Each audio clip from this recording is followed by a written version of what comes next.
आप देख रहे हैं आवाज़ इंडिया टीवी। बहुत सारी संगठनाएं देश में बनती है, बयान लगाई जाती है, उन पर आरोप होता है कि वो आतंकवादी संगठनों से जुड़े हैं या राष्ट्र विरोधी कार्रवाई में लगे हैं।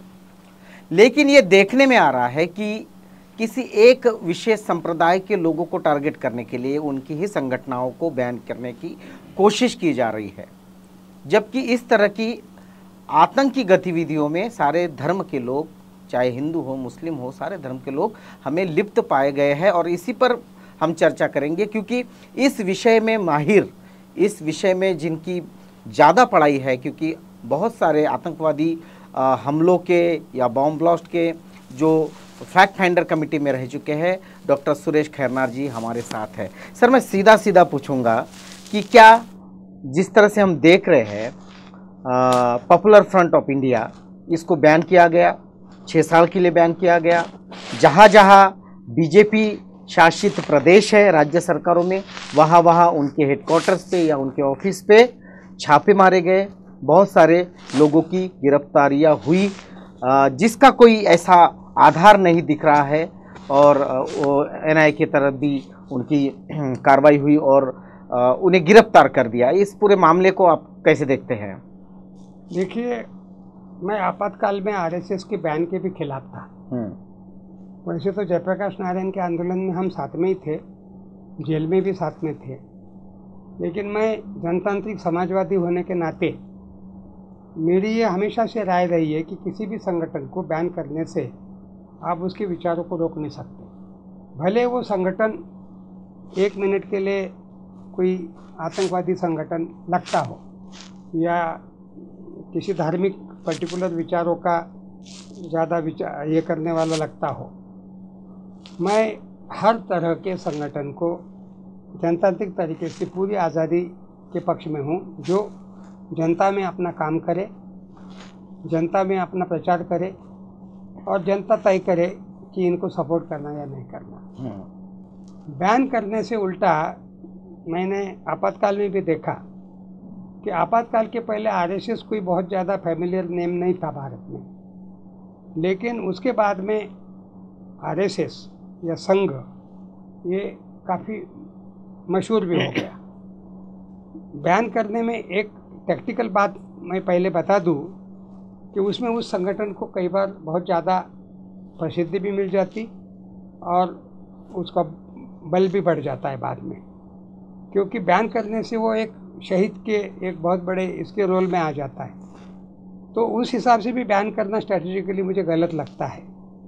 और वर्तमान सरकार एकदम नादान लोगों के हाथों में है। वो पूरा संगठन ही नादानों का संगठन है, उसकी नींव ही नादानी के ऊपर खड़ी है। जो हिटलर का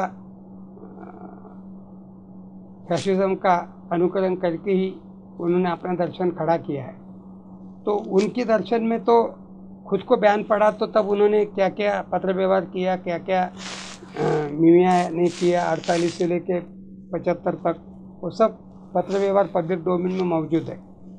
और उसके बाद अभी अगर किसी भी संगठन को, जैसे कुछ मार्क्सवादी संगठनों को भी बैन करने का समय समय का इतिहास है। भीमा कोरेगांव में जो लोग आज जेलों में 3 साल से भी शायद ऊपर 18 ना 4 साल से सड़ रहे हैं। तो इस ढंग से इस देश में जन आंदोलन दलितों के, आदिवासी के या पिछड़ों के या अल्पसंख्यकों के या महिलाओं के सवालों को लेकर काम करने वाले ज़्यादातर संगठनों को वर्तमान सियासत, पहले ये खुद भुक्तभोगी रह चुके हैं, 2 या 3 बार बैन के रह चुके हैं। बाबरी मस्जिद गिराने के बाद 92 में भी इनको बैन हुआ था। 1948 में 30 जनवरी को गांधी जी की हत्या के बाद भी फरवरी से इनको बैन किया था। और 75 में 25 जून 1975 में इंदिरा गांधी जी ने भी इनको बैन किया था 19 या 20 महीनों के लिए। तो इसलिए बैन का संगठन के ऊपर का अनुभव वाला वर्तमान सत्ताधारी संगठन का जो मातृ संगठन है और भारतीय जनता पार्टी ये उसकी राजनीतिक इकाई है, तो इसलिए बैन के बारे में का सबसे ज़्यादा तजुर्बा या अनुभव इन्हीं लोगों को है। बिल्कुल, लेकिन इस तरह से कहा जा रहा है कि पॉपुलर पीपल फ्रंट जो है उसके सीमी के साथ ताल्लुक है, या फिर विदेशों से जो उनको पैसा आता है, वो ऐसे देश है जो भारत के हित के विरोध में है, जो आतंकवाद को सपोर्ट करते हैं, और इसलिए इस संगठन को भी आतंकवादी संगठन घोषित। कौन से देश है? ईरान से लेके पाकिस्तान से लेके हर देशों में तो प्रधानमंत्री खुद दौड़ते रहते हैं। ऐसे कौन से दुनिया में कोई भी सो कॉल्ड शत्रु शत्रु शत्रु बोलने वाले हर मुल्कों के, चीन से लेके कोई दुनिया का ऐसा कोई मुल्क नहीं छोड़ा है उन्होंने 8 सालों में, कि जिस मुल्क के प्रवास करने से लेके उस मुल्क के लोगों को भारत में बुला के झूला झूलने से लेके, तो ये जो सुविधाजनक ढंग से एनिमी वाली जो थियरी है, मौका आया तो एनिमी बोलते रहना, लेकिन खुद उनके साथ में झूला झूलना, खुद उनके साथ में दुनिया भर की क्या क्या बातें करना, विदेशों में भी मिलना, उनके साथ खाना खाना, हाथ मिलाना, ये भी एक तरफ जारी रहता है। तो ये जो एक तरह का बच्चों जैसा ये जो शत्रु शत्रु वाला जो खेल है, चोर सिपाही का खेल जैसे बच्चे खेलते हैं, ये उस ढंग का चल रहा है। चीन के साथ की बात आप अभी अभी लेह लद्दाख से होके आ रहे हैं, पोंगांग लेक भी आप देख के आ रहे हैं, वहाँ पर कोई विलेज एक नया बसाया गया, ऐसा भी हम सुनते, हम भी आने वाले थे, लेकिन घरेलू कारणों से मुझे वापस आना पड़ा, अन्यथा मेरी तो इच्छा थी वहाँ तक जाने की। तो ये सब बातें हो रही है, लेकिन उसके बावजूद भारत सरकार की तरफ से अधिकृत रूप से उल्टा नकारने की बातें होती रहती हैं। तो उस हिसाब से विदेशी पैसा आने वाली बातों में आरएसएस दूध का धुला है। इनके जो दुनिया भर के जो बाहर के जो संगठन इनके बने हुए हैं, और सत्ता में आने के बाद तो उनको और ज़्यादा फलने फूलने का मौका मिला है। इनके जो इंटरनेशनल जो अलग अलग कनेक्शंस हैं, आज की तारीख में तो इतना ज़्यादा फंड्स जितना ये दो रहे हैं विदेशों से, एनआरआई से, दुनिया भर के लोगों से, वो तो शायद आज की तारीख में किसी भी संगठन का नाम मुझे नहीं दिख रहा है। प्रधानमंत्री के जो मेडिसन स्क्वायर से लेके दुनिया भर के इवेंट्स करने वाले कौन लोग हैं? इनका पैसा कहाँ से आता है? आरएसएस के जो 1 लाख से ऊपर सरस्वती शिशु मंदिर है, एकलव्य और दुनिया भर के वनवासी सेवा आश्रम, और क्या क्या क्या नहीं है इनका। जीवन का शायद ही कोई क्षेत्र होगा जिसमें ये लोगों की पेट नहीं है। ये पैसा कहाँ से आ रहा है, इसकी भी जांच होनी चाहिए। बिल्कुल, इसकी जांच। मुझे पॉपुलर फ्रंट ऑफ इंडिया के क्या करतूते क्या नहीं, उसका मैं बिल्कुल समर्थन करने के लिए बैठा नहीं हूँ आपके सामने। अगर उनकी गतिविधियाँ कोई आपत्तिजनक होंगी तो ज़रूर कार्रवाई करें, लेकिन आज की तारीख में, आज मैं जिस दिन बोल रहा हूँ आपके साथ में, कि मालेगांव बॉम्ब ब्लास्ट का दिवस है। बिल्कुल। और मालेगांव बॉम्ब ब्लास्ट का दिवस हेमंत करकरे जी के इंक्वायरी के बाद, मेरी इंक्वायरी को छोड़ दीजिए, मैं एक सिविल सोसाइटी का इंडिविजुअल आदमी हूँ, 1 मिनट के लिए मेरी इंक्वायरी की क्या औकात है भाई, मेरी इंक्वायरी की लीगल क्या ऑथेंटिटी है, वगैरह वगैरह, स्टेटस ठीक है। हम तो एक सिविल सोसाइटी की इंडिपेंडेंट PUCL या ऑल इंडिया सेकुलर फोरम, धर्मनिरपेक्ष नागरिक मंच, ऐसे ऐसे बैनर से हम करते हैं। ATS, ये तो हमारे देश ने आतंकवाद की समस्या को देखते हुए, Maharashtra is the first state जिसने एंटी टेररिस्ट स्क्वाड का निर्माण किया, महाराष्ट्र। फिर उसके बाद में अन्य राज्यों में भी गठन हुआ, लेकिन Maharashtra is the first state. उस महाराष्ट्र के ATS के चीफ थे मालेगांव ब्लास्ट की इंक्वायरी के head Hemant Karkare.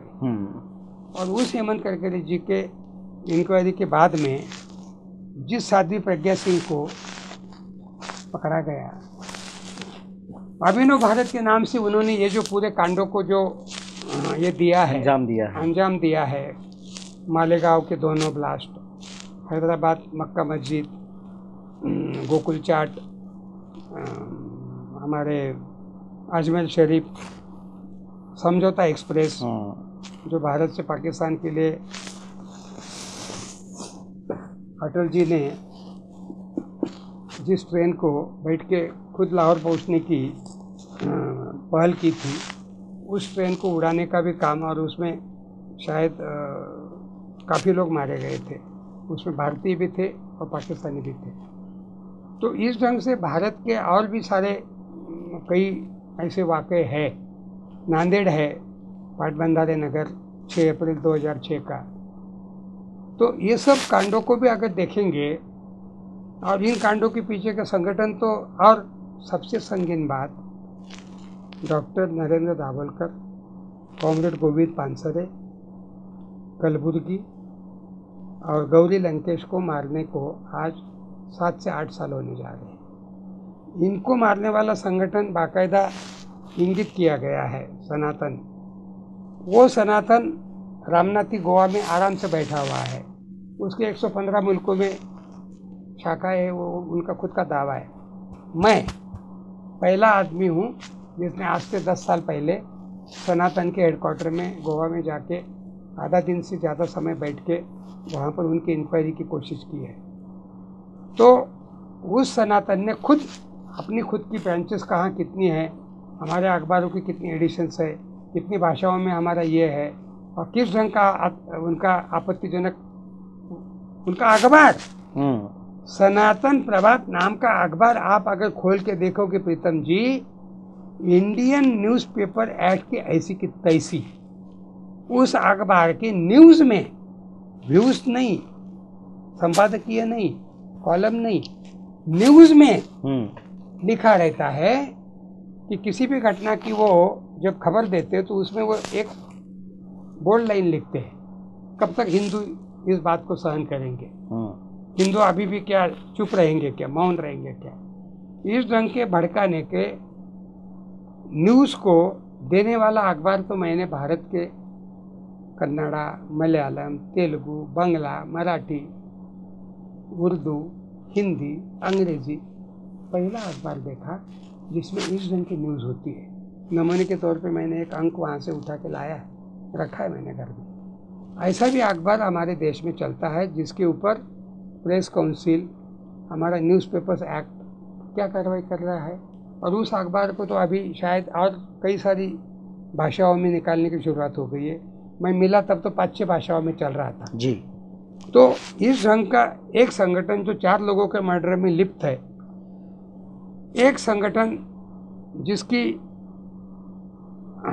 Important component जिसका नाम प्रज्ञा सिंह है, जो भोपाल से सांसद आने वाले भावी कांग्रेस के अध्यक्ष का आज ही उनका नाम उछल रहा है, दिग्विजय सिंह का, उनको हरा के वो लोकसभा में जाती है।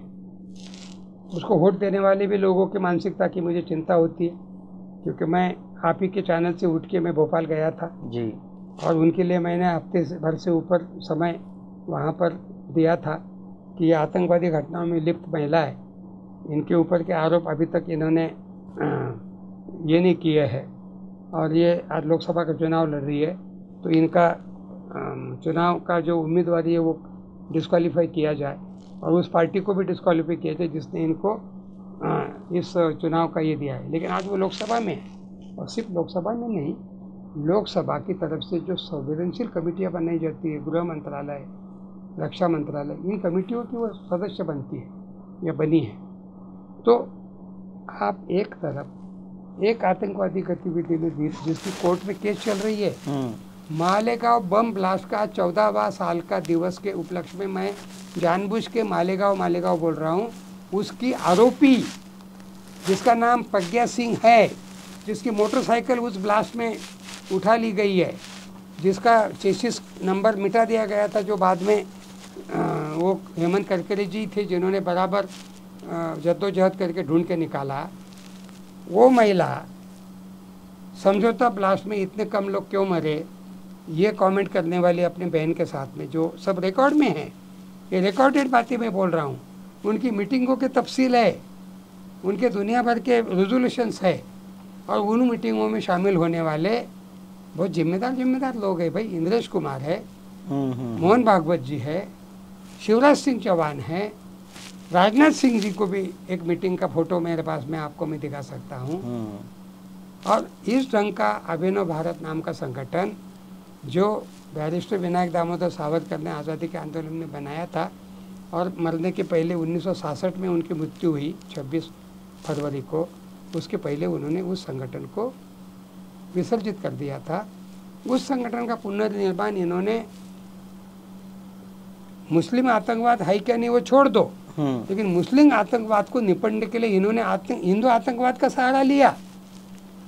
Police, army, paramilitary, IB, CBI, raw सब कुछ रहते हुए इन्होंने अपना खुद का एक आतंकवादी संगठन बनाया, जिसकी मीटिंगें की गई, जिसके प्रोसीडिंग्स मालेगांव के कोर्ट में मौजूद है, जिसकी बैठकों के दुनिया भर के रिकॉर्ड्स मौजूद है, ऑडियो वीडियो रिकॉर्ड्स है।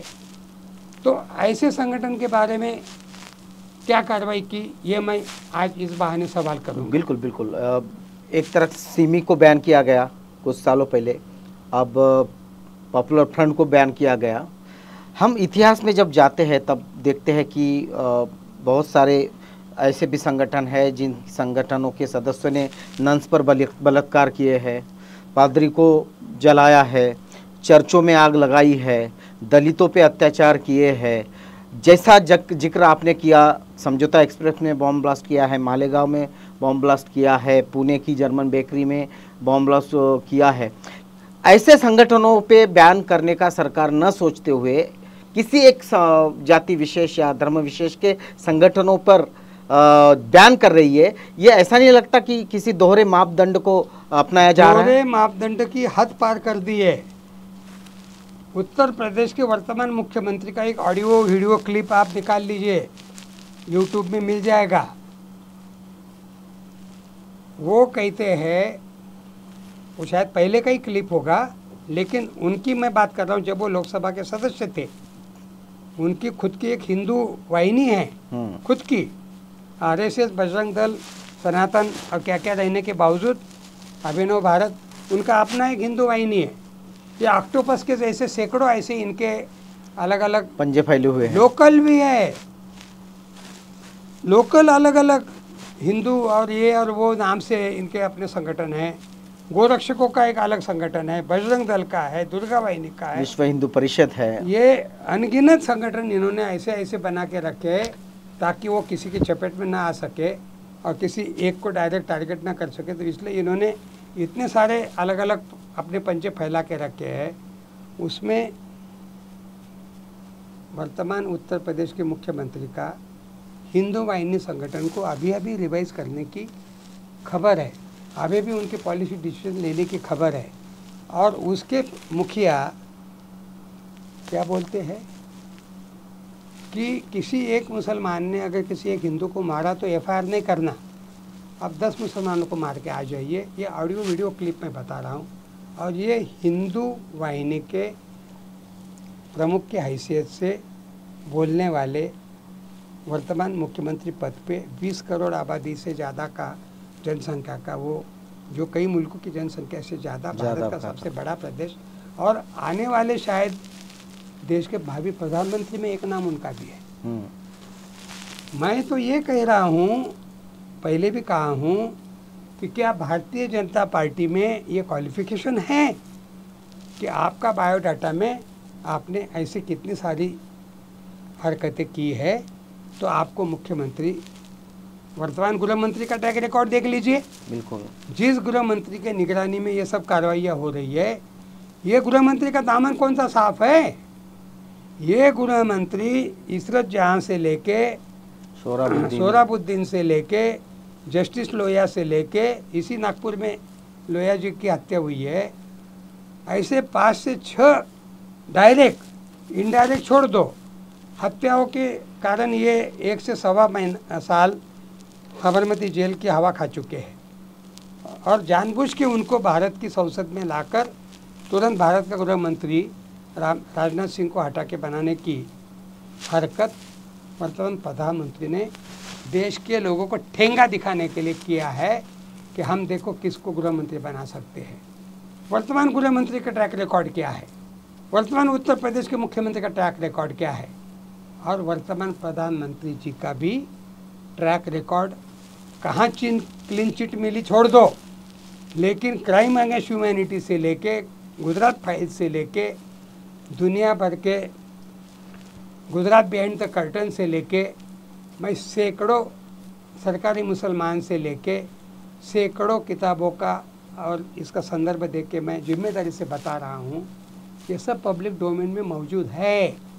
ये लोग भी जिंदा है, ये लिखने वाले, ये चीज़ें करने वाले लोग। और इनके हवाले से मैं कह रहा हूँ कि पॉपुलर फ्रंट ऑफ इंडिया के ऊपर हाथ लगाने के पहले ये जो पूरी देश में गुजरात दंगे से लेकर भागलपुर दंगे से लेके नांदेड़, कलबुर्गी, पानसरे, दुनिया भर के हरकतें करने वाले कांडों की कोई कमी है? 140 करोड़ की आबादी के मुल्क में कितने कितने कांड और कौन कौन लोगों ने किए हैं, किसका दामन और किसका गिरेबान साफ है, इसकी अगर तटस्थ इंक्वायरी की, मैंने मेरे हर इंक्वायरी रिपोर्ट में अंतिम मेरा पैरा ये होता है कि भारत के सभी आतंकवादी घटनाओं की नत्थी करके, एक कंक्लूड करके, इनकी एक संयुक्त जांच और ऐसे जिम्मेदार लोगों से की जाए जिनका इस क्षेत्र में अच्छा खासा अनुभव, अच्छा खासा ज्ञान और अच्छी खासी इंटीग्रिटी हो। फिर वो सुप्रीम कोर्ट के रिटायर्ड जज हो, वो आईबी के या सीबीआई के या रॉ के जिम्मेदार अफसर हो, जैसे ये दुलात साहब है, रिबेरो साहब है, और भी दुनिया भर के मुशर्रफ साहब है, और भी बहुत कुछ है, 50 नाम दारापुरी जी है। तो इसलिए इस देश में इंडिपेंडेंट लोगों की आज भी, जिनका ज़मीर कायम है, इनकी कमी नहीं है। बिल्कुल। तो दुख की बात यह है कि पार्लियामेंट अटैक से लेके अक्षरधाम से लेके हर तरह के हमलों की, और 26/11 भी, अगले महीने में अपन 26/11 के दिन मैं आपको 1 से 2 घंटा देने के लिए तैयार हूँ। मैं 26/11 का सच और झूठ, इस पर मैं आपको एक कार्यक्रम देने के तैयार हूँ, और उस दिन मैं तीनों किताबें उसके ऊपर की लेके आता हूँ। इस देश की इस सभी घटनाओं के ऊपर क्वेश्चन मार्क खड़ा है, और इस कारण इन सब बातों की जब तक निष्पक्ष जांच नहीं होती, तब तक किसी एक ही संगठन को पकड़ के जोर को साफ बोल बोल के मारने जैसी बात है। मैंने पॉपुलर फ्रंट ऑफ इंडिया की भी इंक्वायरी की है, आपको मैं आज ऑन कैमरा बता देता हूँ। आदि शंकराचार्य का जन्मगांव कालड़ी, पुट्टुपुजा नाम का, जहाँ पर एक क्रिश्चियन प्रोफेसर का हाथ तोड़ा गया था इस संगठन के लोगों की तरफ से, वो भी 8-10 साल पहले मैं कालड़ी के स्टेशन पर उतरकर पुट्टुपुजा गया हूँ, इस प्रोफेसर के घर गया हूँ, उसके कॉलेज में गया हूँ, और इसको जिस अस्पताल में भर्ती किया था वहाँ भी इससे बात करके मैं बोल रहा हूँ, और वो मेरा रिपोर्ट भी मौजूद है। मैंने वहाँ पर प्रेस कॉन्फ्रेंस भी की है, और पॉलिटिकल इस्लाम पे मेरे दर्जनों भाषण भी है। मैं किसी एक पर्टिकुलर कम्युनिटी या पर्टिकुलर संगठन के खिलाफ पैदा हुआ तब से नहीं हूँ। बचपन में तो मैं आरएसएस की शाखा में गया हूँ भाई। मेरा ज़िंदगी का पहला एक्सपोजर तो प्रीतम जी आरएसएस से है। मैं आरएसएस की शाखा का तौर तरीका देख के आया हूँ, तो इस हिसाब से मुझे आरएसएस का भी अनुभव है, राष्ट्र सेवा दल का भी अनुभव है, और इस देश की जिन जिन तंजीमों के ऊपर उंगली उठाई जाती है, जिनका आपने नाम लिया, इन सभी तंजीमों के भी इंक्वायरी की मैंने अपने लेवल पर आजमगढ़ से लेके शिबली कॉलेज से लेके अलीगढ़ तक मैंने खाक छानने की कोशिश की है, और वो सब अनुभवों के आधार पे मैं आज आपके ऊपर अधिकार वाणी से इस विषय पे बोल रहा हूँ। शीशे के घर में रहने वाले लोग दूसरों के घरों पे पत्थर नहीं मारा करते। ये राजकुमार जी का डायलॉग भले फिल्मी होगा, लेकिन मुझे इस बहाने उसके सिवा दूसरा जुमला याद नहीं आ रहा है। बिल्कुल बिल्कुल। एक तरफ ये गलती कर रहे ये लोग, हाँ, जब पॉपुलर फ्रंट ऑफ इंडिया को हाथ लगाने की ये जो आज कर रहे हैं कोशिश करे, मुझे कोई पॉपुलर फ्रंट ऑफ इंडिया से कोई प्रेम नहीं है, लेकिन मैं साथ साथ ये डिमांड कर रहा हूँ आवाज़ इंडिया के बहाने कि इस देश के आतंकवादी घटनाओं का चिन का दामन दाग लगा हुआ है। आरएसएस से लेके विश्व हिंदू परिषद से लेके बजरंग दल से लेके सनातन से लेके अभिनव भारत से लेके सब तरह के संगठनों की, और जो लोग मैंने कहे, कोई मुख्यमंत्री पद पे बैठा होगा, कोई इस देश का गृह मंत्री पद पे बैठा होगा, कोई प्रधानमंत्री पद पे भी बैठा होगा। न्यूरेनबर्ग ट्रायल जैसी हुई थी हिटलर को लेकर, उस ढंग से इस देश की आतंकवाद की बातों को लेकर जब तक ऐसी ट्रायल नहीं होती अंतर्राष्ट्रीय स्तर की, तटस्थ भाव से ये डिमांड मैं गत 30-35 सालों से लगातार कर रहा हूँ विश्व के मंचों पे भी कर रहा हूँ, आज भी मैं कर रहा हूँ। बार बार मेरा आत्मा तिल तिल जल रहा है। आज 14 साल हो रहे हैं मालेगांव बम ब्लास्ट को, और उसकी एक आरोपी संसद में बैठी हुई है। मैं लज्जित हूँ। भारतीय संसदीय डेमोक्रेसी का इससे बड़ी तौहीन क्या हो सकती है कि ऐसे ऐसे लोग संसद में, विधानसभा में बैठे हुए हैं, जिन लोगों का ट्रैक रिकॉर्ड अगर आप देखोगे, आप किसके ऊपर आप उंगली दिखाओगे? आपको क्या नैतिक अधिकार है किसी पॉपुलर फ्रंट ऑफ इंडिया या किसी XYZ को? आपको तब अधिकार प्राप्त होगा जब आप खुद इन सब बातों के बारे में अपने आप को खुद बताओ।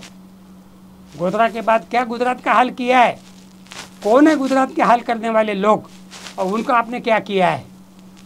उनके अपराधियों को आप जेल से निकलने के बाद में हार डाल की मिठाइयाँ बांट के उनका स्वागत करते हो, नथुराम गोडसे को मंदिर बनाते हो, उसके नाम का महिमा मंडन करते हो, विनायक दामोदर सावरकर को भारत रत्न देने की पेशकश कर रहे हो आप।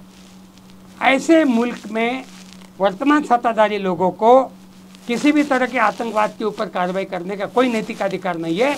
ये मैं आवाज़ इंडिया के बहाने आज मैं जोर से आवाज़ करके कह रहा हूँ, इन्हें कोई नैतिक अधिकार नहीं है, क्योंकि खुद ये आतंकवाद की नींव के ऊपर खड़े हैं। इनकी पूरी फितरत 1925 से इसी नागपुर से, मोहितेवाड़ा से शुरू की गई शाखा की पूरी नींव नफरत की राजनीति के ऊपर आधारित है। और इस नफरत ने इस देश के कितने लोगों की जान ली, जिसमें महात्मा गांधी भी एक नाम है। बिल्कुल। और ऐसी नफरत की राजनीति करने वाले लोगों ने दलितों को भी मारा है। खैरलाल जी उसका जीता जागता उदाहरण है। ऐसे लोगों ने आदिवासियों को भी मारा है, ऐसे लोगों ने मुसलमानों को मारा है। और जिन क्रिश्चियनों का उल्लेख किया उसमें का कंधमाल का, मनोहर पुकुर का, फादर ग्राहम स्टेन का, 2 नाबालिग बच्चों के साथ में कार के अंदर, जीप के भीतर में जिंदा जलाए डालना कौन सी संस्कृति का लक्षण है? कौन सा आतंकवाद बोल रहे हैं? और वो दारा सिंह उड़ीसा के विधानसभा में जाके बैठा। ये आपका संसदीय जनतंत्र का वर्तमान हाल है। किसको बोल रहे हैं आतंकवाद? फादर ग्राहम स्टेन को जलाने वाले और दुनिया भर के इस ढंग के आतंकवादी गतिविधियों में लिप्त लोगों को और उस महिला के ऊपर बलात्कार करने वाले लोगों को आपने 15 अगस्त के दिन जेल से बाहर करके आप, और उसके खिलाफ हमारे एक दोस्त संदीप पांडे उसी कौसर बी के उसी इस क्या नाम उसका बलात्कारित महिला का, हाँ, उनके इशरत तो मारी गई। हाँ, बिल्किस बानो के गांव से संदीप पांडे नाम के मेरे एक मित्र है, हमारे विचारों के, सोशलिस्ट पार्टी ऑफ इंडिया के वो उपाध्यक्ष भी है। उन्होंने बिल्किस बानो के जिस गांव से बलात्कार हुई थी उस घटना के गांव से उन्होंने यात्रा निकाली है शायद साबरमती तक। उनको जगह जगह गुजरात की पुलिस कल भी रोकने की बात मैंने सुनी। कल भी मुझे लखनऊ से फ़ोन था, परसों भी मुझे रोकने की बात थी, शबनम हाशमी से पता चला। यानी उनको लगातार रोका जा रहा है और उस बलात्कार करने वाले गुनाहगारों को, बिल्किस बानो के अपराधियों को आप जगह जगह उनके सत्कार के प्रोग्राम किए जा रहे, उनको सर्टिफिकेट दे रहे कि वो ब्राह्मण है। ब्राह्मण कभी ऐसा कर नहीं सकते, संस्कारी ब्राह्मण। एक ही समय में इस मुल्क में आप इस ढंग के अपराधियों का महिमा मंडन करते हो, उनको जेल से रिहा करते हो और आप किसी और संगठन के लोगों को जेलों में डालते हो। 140 करोड़ आबादी के मुल्क में गिन के 40 करोड़ से ऊपर मुसलमान हैं। आप आग के साथ खेल कर रहे हो। आप एक पर्टिकुलर खाली एक संगठन की बात नहीं कर रहे, आप एक कौम के साथ में कश्मीर की बात हो, बाबरी मस्जिद की बात हो, या ज्ञानवापी की बात हो, या गो हत्या की बात हो, हर बात में आप एक पर्टिकुलर कौम को नीचा दिखाने का मौका ढूंढते हो। और आगे जाके बोलूँगा मैं, भारत जोड़ो की यात्रा को पंक्चर करने की ये एक तरह की नादान कोशिश है। बिल्कुल, भारत जोड़ो का जो भी, मैं कांग्रेस का बिल्कुल नहीं हूँ, मैं भारत जोड़ो में हूँ भी नहीं, मेरा उनसे लेना देना भी नहीं है, न मैंने उनके फेवर में स्टेटमेंट दिया है न उनके अगेंस्ट में दिया है। लेकिन एक राजनीतिक दल को अपने दल की इसके लिए शक्ति बढ़ाने के लिए जो भी कुछ कार्यक्रम करना पड़ता है, जैसे इन्होंने बाबरी मस्जिद की इशू से आज अपनी ताकत हासिल की, वो भारत जोड़ो से कर रहे हैं। इन्होंने भारत तोड़ो से की थी उल्टा।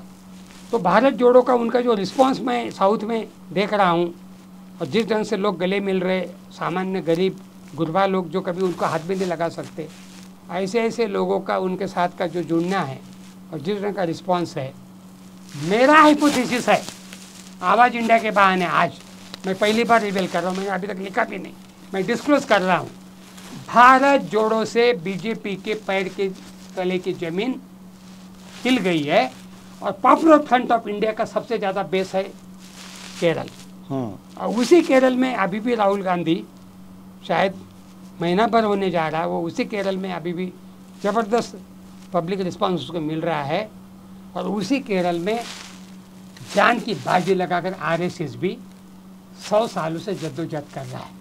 लेकिन आज उसी केरल में कांग्रेस या राहुल गांधी के भारत जोड़ो के प्रयास के कारण जिस ढंग का माहौल वहाँ बन रहा है, पॉपुलर फ्रंट ऑफ इंडिया ये 100% केरल बेस्ड ऑर्गेनाइजेशन, क्योंकि मैं केरल में दर्जनों गया हूँ और इसलिए मैं पॉपुलर फ्रंट ऑफ इंडिया की जड़ें भी जानता हूँ। पॉपुलर फ्रंट ऑफ इंडिया की शुरुआत कैसी हुई ये भी मैं जानता हूँ, और इसलिए पॉपुलर फ्रंट ऑफ इंडिया का अगर सबसे ज़्यादा बेस कहीं है तो वो केरल में है, जो एक प्रोफेसर के हाथ तोड़ने की घटना की इंक्वायरी करने के कारण मैं पॉपुलर फ्रंट ऑफ इंडिया की पूरी कुंडली जानता हूँ, और उसका सबसे बड़ा मास बेस केरल में है। और वो जो उनके आर्मी के, वो जो उनके परेड के जो फोटो या क्लिप्स आप देखते रहते हैं, आप दशहरे के क्यों नहीं देखते? आप आने वाले अभी विजयादशमी के दिन जो होगा वो क्यों नहीं देखते? 50 जगह इनके AK-47 और दुनिया भर के बंदूकें लेके किए गए प्रदर्शन, भोपाल से लेके इंदौर और कहाँ के क्यों नहीं देखते? आप अगर इस ढंग के आर्म्स ट्रेनिंग देने के खिलाफ है तो भोसला मिलिट्री स्कूल चलाने वाले लोग कौन है? भोसला मिलिट्री स्कूल के संस्थापक कौन है? आप उनको बैन करो। वो पूरा आरएसएस के कब्जे में का गतिविधि है। 1925 इसी नागपुर से स्थापन किया गया संगठन का ट्रेनिंग कैसा चलता है। ये जो मैंने नांदेड़, ये जो मैंने मालेगांव के इशारे आपको किए हैं, इसमें ये कौन लोग हैं? ये क्या आइसोलेशन में की गई गतिविधियाँ है क्या? इसमें के बहुत पहुँचे हुए लोग थे। इसकी अगर ईमानदारी से अगर इंक्वायरी की जाए ना, तो आरएसएस को मुंह दिखाने के लिए नहीं रहेगा कहीं भी। बिल्कुल, क्योंकि आरएसएस ये ऐसा ऑक्टोपस जैसा एक संगठन है जिसके 50 प्रकार के चेहरे हैं। दलित विरोधी भी है, महिला विरोधी भी है, और मनुष्यता का भी विरोधी है। तो मनुष्यता के विरोधी के लोगों में आज इस मुल्क की बागडोर चली गई है, वो भी देश के आज़ादी के अमृत महोत्सव के समय में। मैं एक स्वतंत्रता सैनिक के बेटे के नाते मैं खुद एक दूसरी आज़ादी जिसके नाम पर ये बार बार तालियां लेते रहते 75 की, उसका भी एक भुक्तभोगी जेल का कैदी होने के नाते मेरा पूरा नैतिक अधिकार बनता है। और इस मुल्क के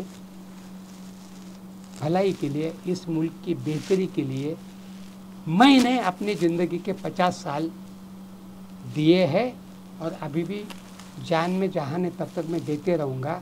लेकिन इस मुल्क के बारे में गलत करने वाला, फिर वो कोई पॉपुलर फ्रंट ऑफ इंडिया हो, वो आरएसएस हो, वो सनातन हो, वो हिंदू महासभा हो, बजरंग दल हो, मुस्लिम लीग हो, जमात इस्लामी हो, सिमी हो, इसीस हो, हम किसी के भी, हम टोटल वायलेंस के खिलाफ हैं। दुनिया के कोने में कहीं भी वायलेंस से कोई सवाल हल होता हो तो हम उसके खिलाफ हैं। बिल्कुल, हम महात्मा गांधी के, गौतम बुद्ध के, बाबा साहब आम्बेडकर के, अहिंसा के पुजारी है। बिल्कुल, लेकिन जिस तरह से हमने जिक्र किया है बाकी संगठनों का, एक तरफ जैसे सिमी बयान होती है, पॉपुलर फ्रंट ऑफ इंडिया बयान होता है, अन्य संगठनों, सिखों की संगठना बयान होती है, और सबसे महत्वपूर्ण यानी गृह मंत्रालय इन सब संगठनों की इकोनॉमिक कमर तोड़ने के पीछे लगा है।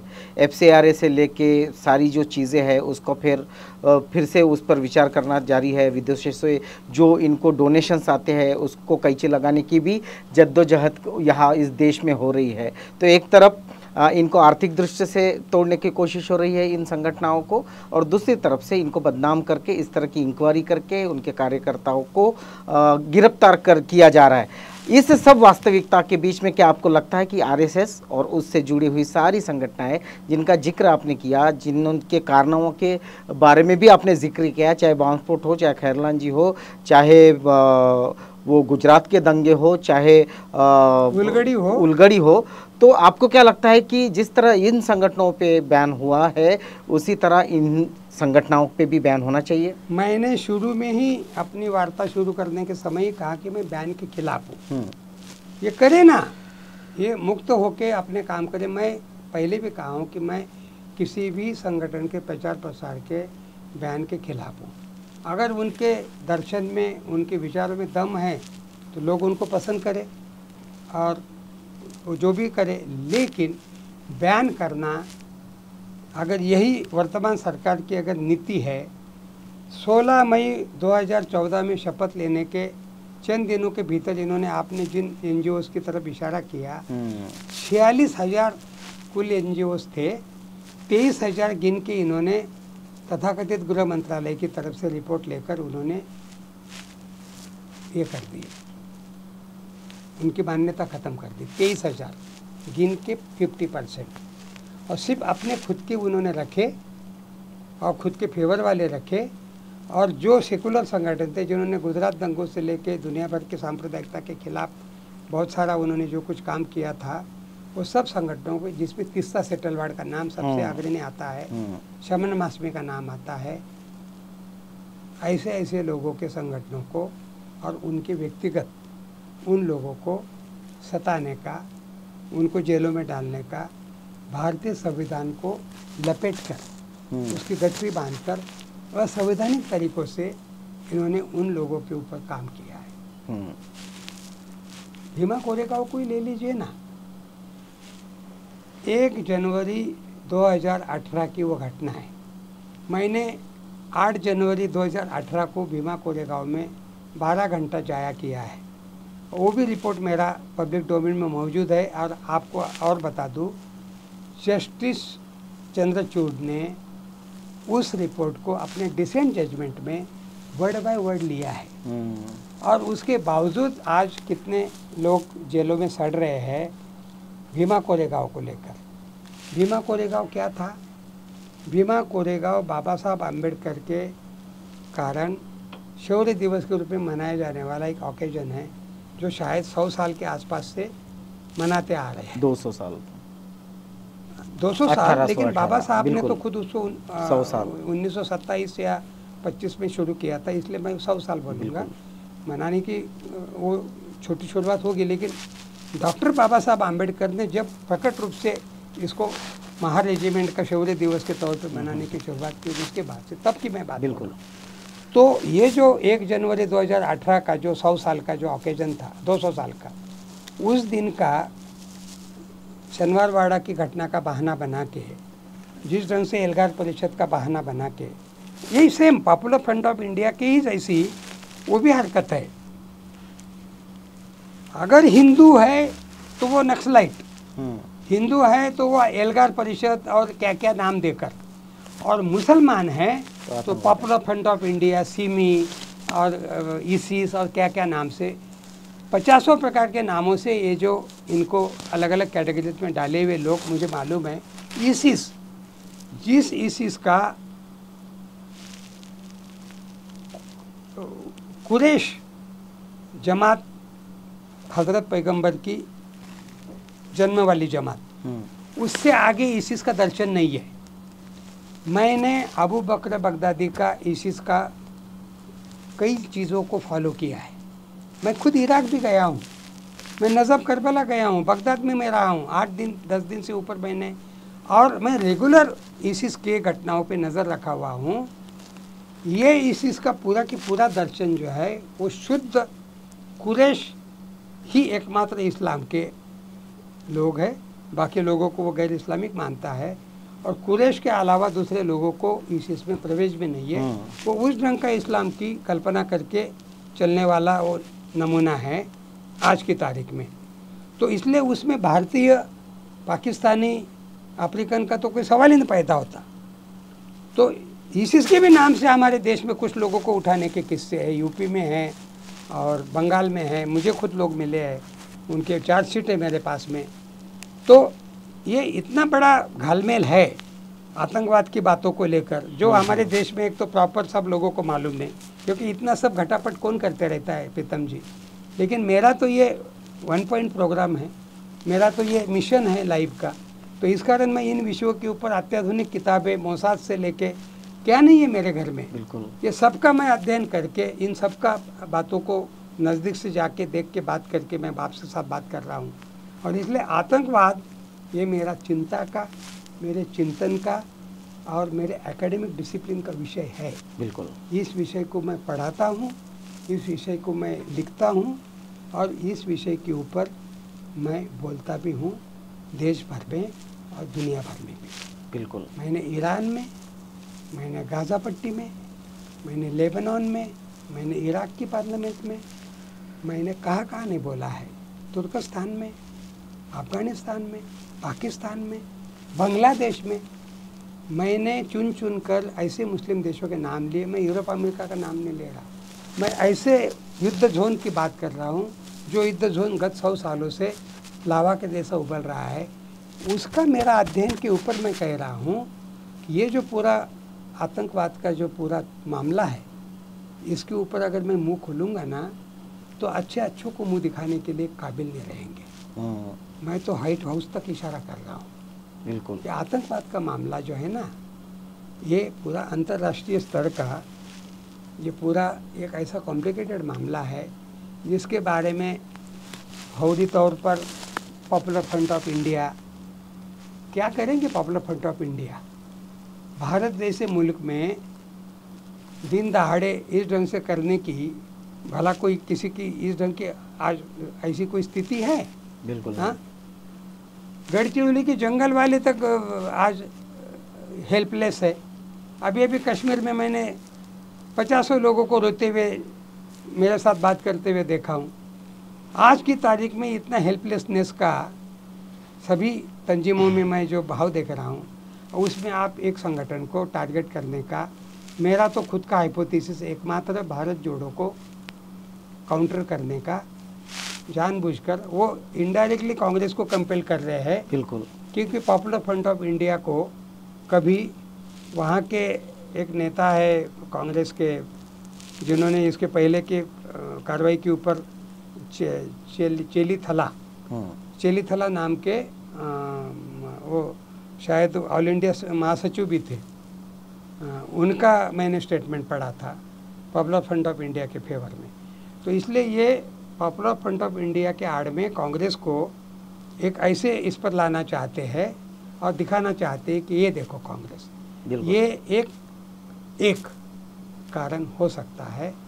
और दूसरा कारण आर्थिक नाकाबंदी करना, नहीं, आर्थिक फ्रंट के ऊपर वर्तमान सरकार की अचीवमेंट 8 सालों की लगभग नहीं के बराबर है। बैंकरप्सी की है। रिजर्व बैंक इंडिया तक कह रहा है, डॉलर 82 रुपये तक चला गया है। और महंगाई की बातें तो आकाश को छूने वाली तो जग जाहिर है, उसमें कोई अब नई बात नहीं जुड़ी है। किसानों के भले उन्होंने तथाकथित बिल वापस लेने का नाटक किया होगा, लेकिन उस फ्रंट पर उन्होंने कार्रवाई कुछ भी नहीं की है। वो मामला वही के वही थमा हुआ है। वर्तमान सेब का मामला उसी के तहत आता है। मजदूरों का मामला बिल्कुल संगीन लेवल पे। युवा हल्ला बोल बिहार में चंपारण से लेके पटना तक की उनकी रैलियाँ चल रही है। इस देश में बहुत बड़े आंदोलन की संभावनाएं, शक्यताएं वर्तमान गृह मंत्रालय को, आईबी को, सीबीआई को, सबको दिख रही है। और उससे ध्यान भटकाने के लिए पॉपुलर फ्रंट ऑफ इंडिया का हवा खड़ा किया जा रहा है। अन्यथा पॉपुलर फ्रंट ऑफ इंडिया एक मामूली सी केरला बेस्ड ऑर्गेनाइजेशन है जो 140 करोड़ आबादी के मुल्क में, वो खसखस का दाना होता है ना, जिसको पोस्तो बोलते, और क्या बोलेंगे आप हिंदी में, उसकी जैसी है बिल्कुल, या मोहरी का दाना या सरसों का दाना। तो ऐसे मुल्क में ऐसे दाने को एक सागर में गिरने जैसी बात को मैं इतना संगीन, इतना सीरियसली लेने के लिए इसलिए तैयार नहीं हूँ। लेकिन जिस ढंग से इंदिरा जी ने आपातकाल में आरएसएस करके खूब इनका महिमा मंडन करके इनको बहुत बड़ा ये दे दिया, उस ढंग से वर्तमान सरकार चाहती है कि आरएसएस की तर्ज में कोई तो भी ऐसा एक मुस्लिम संगठन जिसको हम बार बार टारगेट कर सके, दिखा सके, कश्मीर दिखा सके, बाबरी मस्जिद दिखा सके, गोहत्याबंदी, ये सब हिंदुत्व की बहुत ही तुच्छ राजनीति के लक्षण हैं, ये मैं बोल के रहूँ। बिल्कुल, ये बहुत ही हिंदुत्व की तुच्छ राजनीति के लक्षण है, ऐसे डॉक्टर सुरेश खैरनार कह रहे हैं। और जिस तरह से बयान संगठनों पे लगाया जा रहा है, एक तक ये भी लगा रहे हैं कि जिस तरह से राहुल गांधी भारत जोड़ो यात्रा को लेकर निकले हैं और जो उनको प्रतिसाद मिल रहा है उसको भी कम करने के लिए, और जितने भी इन 8 सालों में सत्ता में बीजेपी रही है उनका जो फेल्यूर है, चाहे वो आर्थिक हो, सामाजिक हो, सांस्कृतिक तौर पर हो या परराष्ट्र धोरण हो, सारी जगह वो फेल्यूर हुए हैं। उस फेल्यूर को दबाने के लिए भी इस तरह के फ्रंट को, इस तरह के एक विशेष जाति समूह या धर्म समूह के लोगों के ऑर्गेनाइजेशन को टारगेट करके उनको बैन लगाना, उसका प्रोपेगेंडा करना और जनता के लक्ष्य को वहाँ से भटकाना, यही एक उस पर बीजेपी को शायद उपचार दिख रहा है, इसलिए इस तरह का काम ये सरकार कर रही है। नहीं, मैं आखिरी शब्द कह के रुकने वाला हूँ। बिल्कुल, हैदराबाद वाले ओएसी से शायद वो अभी कुछ थक गए जी, कि उनको लगा कि ओएसी को उस ढंग का ये नहीं मिल रहा है, तो इसलिए उन्होंने एक दूसरा फंडा शायद ढूंढ के निकाला जिसका नाम पॉपुलर फ्रंट ऑफ इंडिया है, ताकि इनको जब तक मुस्लिम लीग, तब तक जनसंघ या बीजेपी, जब तक इस ढंग का कोई दूसरा शत्रु दिखाने के लिए नहीं है, तब तक ये खड़े नहीं रह सकते। तो इसलिए इनको अपने लिए, अपने खेल के लिए, अपने खुद के जुगलबंदी के लिए एक ऐसी मुस्लिम तंजीम, अल्पसंख्यक समाज की तंजीम चाहिए, ये आरोप मैं कर रहा हूँ। ये एक तरह से पॉपुलर फ्रंट ऑफ इंडिया को पॉपुलर करने की साजिश के तहत भारतीय जनता पार्टी काम कर रही, ये आरोप करके मैं रुकने वाला हूँ। धन्यवाद। तो ये साजिश है और डॉक्टर साहब आपने बहुत वक्त दिया और जो अंदर की बात थी उसको आपने सामने लाया, जनता तक पहुँचा। आपका बहुत बहुत धन्यवाद। आप देख रहे हैं आवाज़ इंडिया टीवी।